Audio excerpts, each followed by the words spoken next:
Hello students, today we are starting chapter 9 data handling. In the data handling, first of all we have to know about what is data.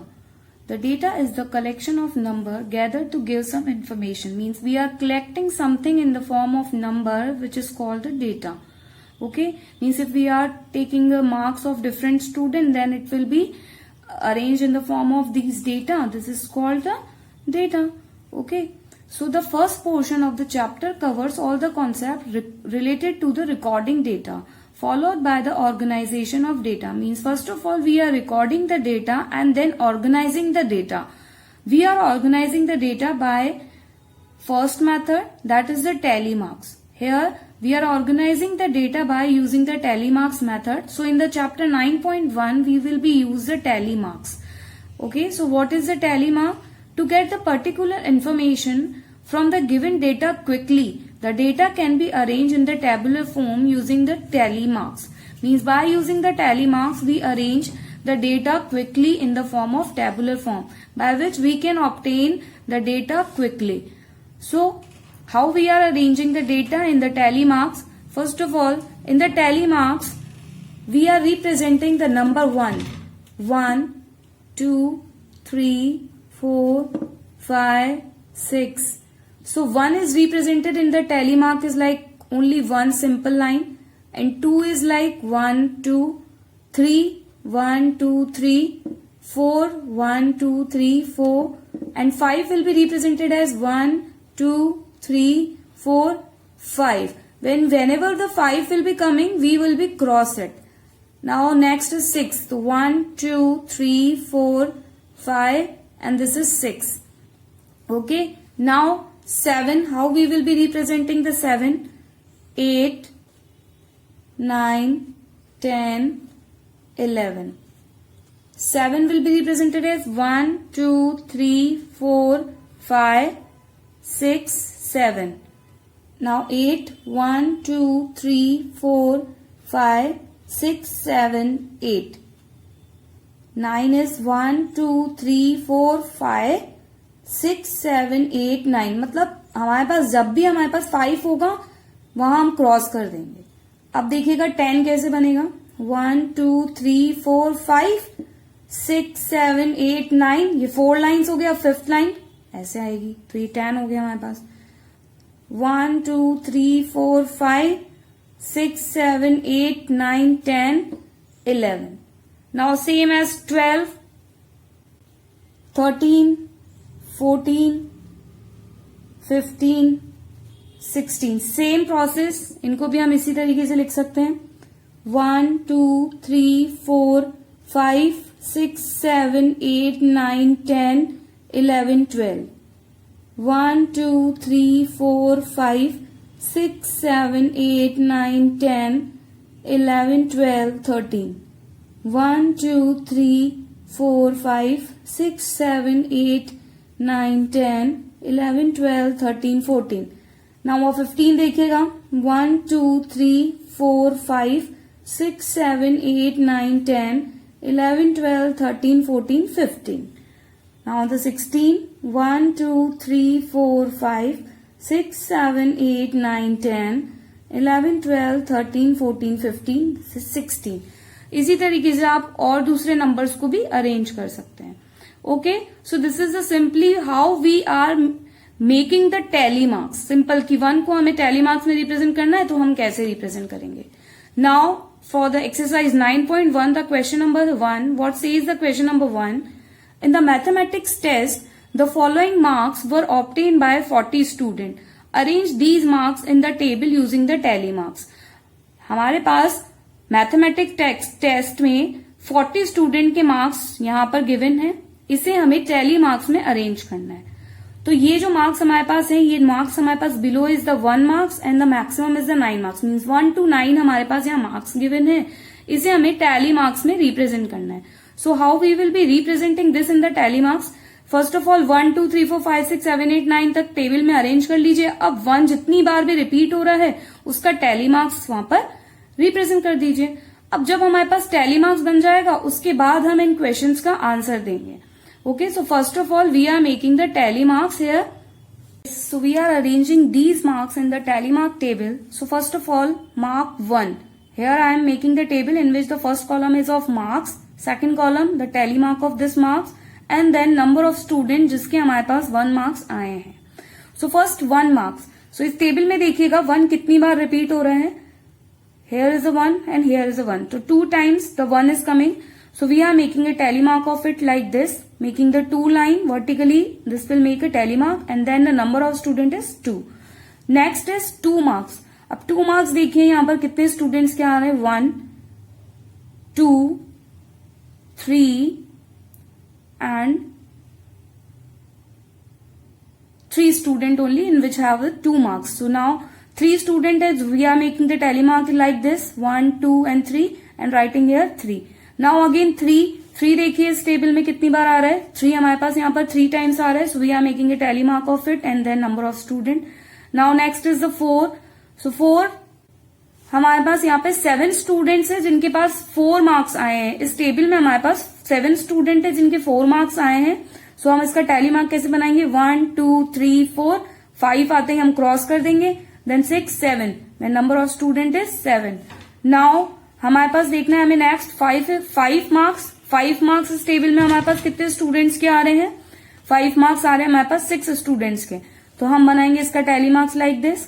Now 6 marks देखिए. 6 marks again यहाँ पर 7 students के आ रहे हैं. सो हम 6 marks यहाँ पर देखेंगे and making a tally mark of it. Now next is the 7 marks यहाँ पर कितने स्टूडेंट्स के आ रहे हैं. यहाँ पर काउंट करिएगा. 7 मार्क्स हमारे पास 5 स्टूडेंट्स के आ रहे हैं. So we are making a tally mark of it. Then again 8 marks हमारे पास 4 स्टूडेंट्स के आ रहे हैं यहाँ पर. तो हम यहाँ पर 4 लाइन्स बना देंगे and the number of student is 4. Now 9 is coming the 3 student. तो 9 के लिए हम 3 लाइन्स बना देंगे. ओके ये हमारे पास टेबल बन गई है. अब इसके बाद हमारे पास देखिएगा यहाँ क्वेश्चन क्या पूछ रहे हैं. Find how many student obtain marks equals to और मोर देन 7. यहाँ क्या फाइंड करना है हमको. मार्क्स बताने हैं जो 7 के इक्वल हो और 7 से ज्यादा हो. तो 7 के इक्वल मार्क्स मीन 7 मार्क्स और 7 से ज्यादा मार्क्स मतलब 8 मार्क्स और 9 मार्क्स. 7 से ज्यादा मतलब 8 मार्क्स और 9 मार्क्स ही होते हैं. तो 7 मार्क्स देखिए कितने स्टूडेंट्स के हैं. 5 स्टूडेंट के. प्लस अब 7 से ज्यादा कितने मार्क्स हैं. 8 और 9. तो 8 मार्क्स कितने स्टूडेंट्स के आ रहे हैं. 8 मार्क्स देखिए 4 स्टूडेंट के आ रहे हैं. तो 5 + 4 प्लस 9 मार्क्स हमारे पास कितने स्टूडेंट्स के आ रहे हैं. 3 स्टूडेंट्स के आ रहे हैं. तो हमारे पास ये क्वेश्चन का आंसर क्या हो गया. Find how many student obtain the marks equals to और मोर देन 7. तो ये हो गया हमारे पास इक्वल्स टू 7 और मोर देन 7 मीन्स 8 और 9 मार्क्स. तो 5 + 4 + 3 which is equals to 12. Okay so हमारे पास टोटल कितने स्टूडेंट हो गए यहाँ पर 12. तो ए पार्ट का आंसर क्या हो गया हमारे पास. 12 student get the marks which has equals to और more than 7. Right in the proper way. The answer should be in the proper way. The next is the B part. How many student obtain marks below 4. अब below 4 means 4 से कम. इसने ये नहीं बोला equals to 4. हमें 4 consider ही नहीं करना है. बिलो 4 मतलब 4 से कम. तो 4 से कम देखिए 4 से कम मार्क्स ये होंगे. 3 मार्क्स 4 से कम होते हैं. 2 मार्क्स 4 से कम होते हैं और 1 मार्क्स 4 से कम होते हैं. तो अब देखिए 3 मार्क्स कितने स्टूडेंट के हैं. 3 स्टूडेंट के. 2 मार्क्स 3 स्टूडेंट के. 1 मार्क्स 2 स्टूडेंट के. तो अब देखिएगा कितने स्टूडेंट के हो गए हमारे पास में. Below 4 marks 3 + 3 + 2 which is equals to 8 student. तो इट मीन्स इस बी पार्ट का आंसर हमारे पास क्या हो गया. How many student obtain marks below the 4. We have 8 student which have below the 4. Below 4 means 4 से कम. और यहां बोला था इक्वल टू 7 और मोर देन 7. तो हम 7 और 7 से ज्यादा वाले मार्क्स को कंसिडर करेंगे. Okay now we will be seeing the next type of questions which is in the exercise 9.1. Yes student, the questions which is related to the tally marks I have told that. So आप tally marks से related questions को in the same way कर सकते हैं. Now अब हम 9.1 में pictograph, the second method of organizing data is the pictograph. First method is the tally marks and the second method is the pictograph. By the pictograph we are organizing the data. What is the pictograph? Pictograph represent the data in the form of pictures, object or the part of object interpreting a pictograph. So here this the pictograph is the representing the data in the form of picture, object or the part of the object. So pictograph में हमारे पास 2 veg है, एक तो हम interpret करेंगे pictograph को और second है drawing a pictograph. First is interpreting pictograph. So in the 9.1 we are just interpreting the pictograph. Means we have a pictograph और हमको उसके अकॉर्डिंग आंसर्स देने होंगे. So मैं आपको 1 क्वेश्चंस बता रही हूँ and according to that आपको बाकी के क्वेश्चन सॉल्व करने होंगे.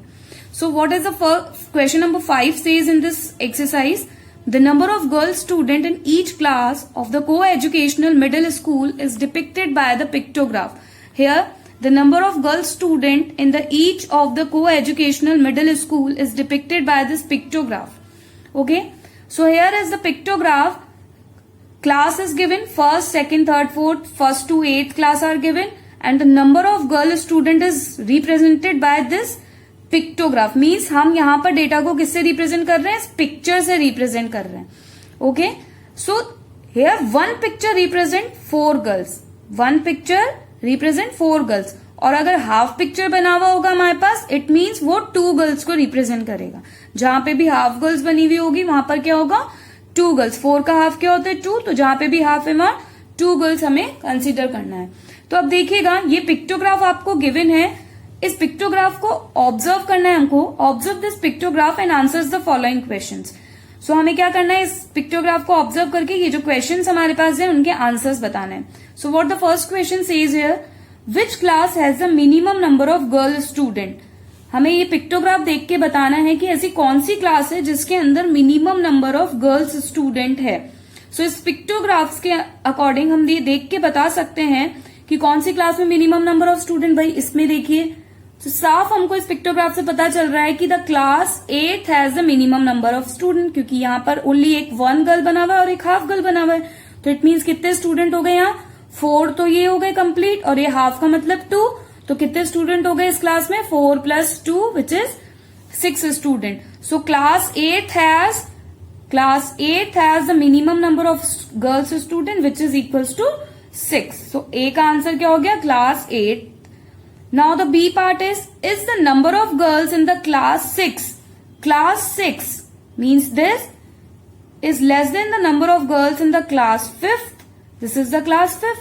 क्या ये ट्रू है जो ये बोल रहा है? तो देखिए क्लास 6 के अंदर कितने स्टूडेंट है? 2. ये one girl represent 4. One picture of the girl is 4 girls. So this is 4 + 4 + 4 + 4. तो ये कितना हो गया? 16 गर्ल्स. तो ये 16 गर्ल्स हो रही क्लास 6 में. और क्लास 5 में देखिएगा 4 + 4 + ये हाफ मीन्स 2. तो ये कितने हो गए? 10 girls. So it means clearly हम यहाँ पर देख सकते हैं कि the class 6 is not a less than, मतलब ये स्टेटमेंट फॉल्स हो गया क्योंकि ये क्या बोल रहे हैं? Class 6 less than the number of girls in the class 5. No, class 6 में हमारे पास 16 स्टूडेंट और क्लास 5 में 10 स्टूडेंट है. तो ये स्टेटमेंट रॉन्ग हो गया. तो we can say no. Okay. So in the C part देखिएगा, how many girls are there in the class 7. अब क्लास 7 में देखिए कितनी गर्ल्स हैं? We have this. So one picture has 4 girls, तो मीन्स 4. This is 4 + 4. तो कितने girls हो गए यहाँ पर? 12 गर्ल्स. ओके.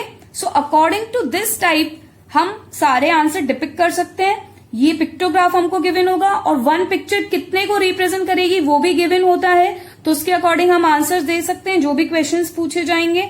तो इस पिक्टोग्राफ के अकॉर्डिंग हमने ये जो क्वेश्चंस थे उनके आंसर, अगर कोई भी हाफ बना हुआ होता है तो हम, जैसे ये फुल पिक्चर 4 गर्ल को रिप्रेजेंट कर रहा है तो हाफ पिक्चर 2 गर्ल्स को रिप्रेजेंट करेगा. तो अकॉर्डिंग टू दैट हम इसके रिमेनिंग क्वेश्चंस को भी सॉल्व कर सकते हैं.